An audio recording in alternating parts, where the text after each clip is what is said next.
Mari McCabe stood atop the abandoned clock tower. The city of Detroit sprawled beneath her like a concrete jungle. The night air was cool against her skin, carrying whispers from the streets below.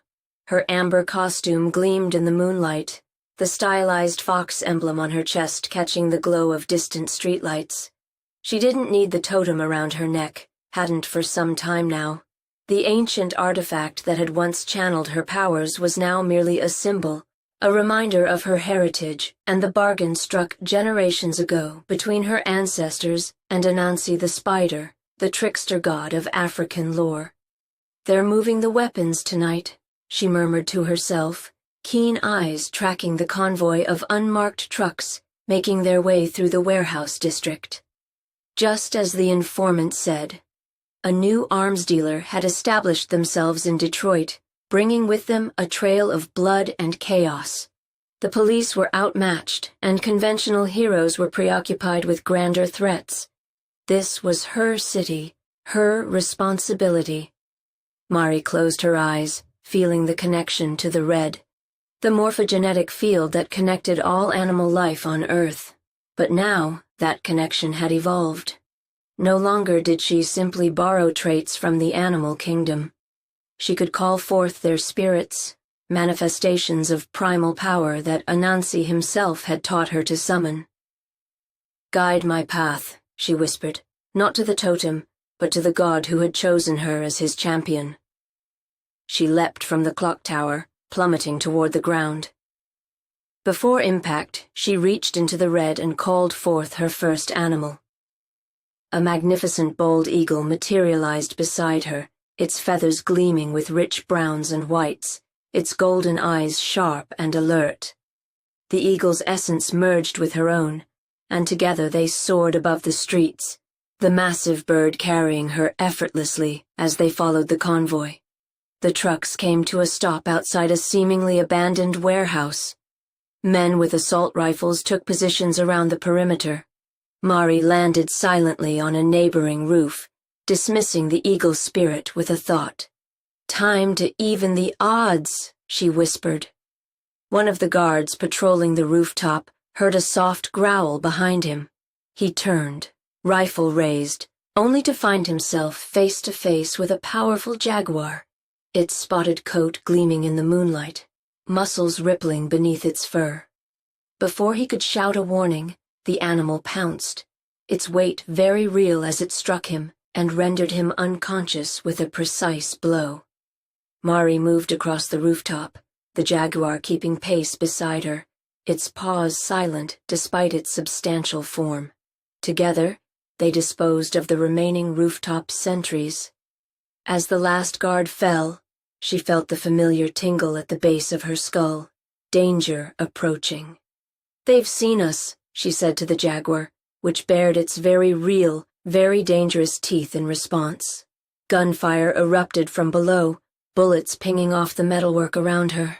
Mari sent the jaguar bounding away to safety and called forth a new animal, a massive silverback gorilla that appeared beside her, its dark fur and imposing bulk unmistakably real. With the gorilla's enhanced strength aiding her own, she tore a section of the roof free and dropped through the opening, the great ape following as they landed in a crouch among startled gunmen. "It's the Vixen," one shouted, backing away in fear. Mari smiled, the gorilla spirit roaring silently around her. "Tell your boss that Detroit is protected?" She moved with devastating efficiency, the gorilla's strength allowing her to toss armed men aside like rag dolls. When they tried to surround her, she called forth a spirit cheetah, its speed letting her move as a blur between attackers. When bullets flew too close, a spirit rhino provided impenetrable defense. Fighting her way deeper into the warehouse, Mari finally reached the inner sanctum where the weapons cache was stored. Standing before it was a towering figure in mechanized armor, his face obscured by a featureless mask. "Impressive display, Vixen," the armored figure said, voice distorted through electronic filters. "But I've studied your powers. You can only channel one animal at a time." Mari smiled, nodding to the gorilla who moved to stand behind her. "You've got outdated intelligence. She reached into the red, but this time she went deeper than ever before. Around her materialized not one, but a circle of animals. The gorilla, cheetah, and rhino, joined by a hooded cobra with scales that shimmered in the dim light, a gray wolf with keen yellow eyes and bristling fur, a massive crocodile whose armored scales scraped against the concrete floor, and a peregrine falcon that alighted on her shoulder. They formed a protective ring around her, their bodies very much solid and real, their eyes reflecting the same determined focus as Mari's. The armored figure took a step back. "What is this?" "That's not how your powers work. New upgrade, courtesy of Anansi himself," Mari replied. "I'm not just connected to the red anymore. I'm its champion." The animals surged forward at her command, each attacking from a different angle. The gorilla's powerful fists and the rhino's horn battered the armor, while the cobra slithered into openings to strike at vulnerable wiring, and the falcons swooped repeatedly at the helmet's visor. The wolf and cheetah darted in and out with teeth and claws, creating openings for the others to exploit, their attacks coordinated as if they shared a single mind. The armored figure fought back with energy weapons and mechanized strength, but he was overwhelmed by the coordinated assault of the spirit animals. His armor sparked and smoked under the onslaught. "Impossible," he gasped as his systems failed one by one. Mari approached as the animals held him immobile, the gorilla's powerful hands crushing servos while the crocodile's jaws locked onto a mechanical leg. "The problem with men like you is that you think power comes from weapons and technology.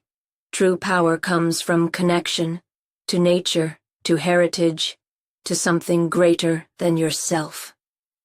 She placed her hand on the chest plate of his armor and called forth one final animal, the spider, Anansi's own symbol. Not a tiny arachnid, but a massive huntsman spider the size of a dinner plate. Its hairy legs moved with deliberate precision as it crawled across the armor, spinning thick, sticky webs that wrapped around the criminal, binding him completely in layer after layer of unbreakable silk. "Courtesy of the trickster god," she said with a smile. "He sends his regards." As police sirens wailed in the distance, Mari walked away from the neutralized threat. The animals followed her for a moment before she thanked each one, touching them gently as they returned to the red, until she called upon them again. The last to go was the falcon, which screeched triumphantly before dissolving back into the morphic field. She didn't look back at the captured arms dealer, or the weapons that would soon be in police custody. High above the warehouse, perched on a power line, sat a real spider, unusual only in its perfect stillness. It watched Mari depart, its 8 eyes reflecting the moonlight with what seemed like satisfaction and ancient wisdom.